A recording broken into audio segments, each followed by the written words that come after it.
পুরো কুরআন মাজিদের বাছাইকৃত এমন কিছু আয়াত যা আপনার জীবন পাল্টে দিতে পারে। নাম্বার 1, সূরা আল বাকারার 43 নম্বর আয়াত, কথা বলার সময় বেয়াদবি করিও না, সীমা লঙ্ঘন করিও না। নাম্বার 2, সূরা আল ইমরান আয়াত নাম্বার 134, নিজের রাগ এবং ক্রোধকে কন্ট্রোল করো, নিয়ন্ত্রণ করো।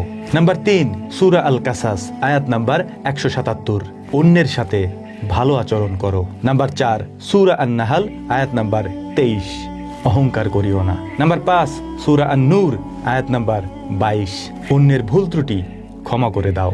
নাম্বার 6, সূরা আল লুকমান আয়াত নাম্বার 19, মানুষের সাথে আস্তে এবং নিচু গলায় কথা বলো। নাম্বার 7, সূরা আল হুজরাত আয়াত নাম্বার 11, অন্যকে নিয়ে ঠাট্টা বিদ্রুপ করিও না। নাম্বার 8, সূরা আন নূর আয়াত নাম্বার 58, পিতামাতার অনুমতি ব্যতীত তাদের ঘরে প্রবেশ করিও না। আল্লাহ রাব্বুল আলামিন আমাদেরকে এগুলি আমল করার এবং পালন করার তৌফিক দান করুন।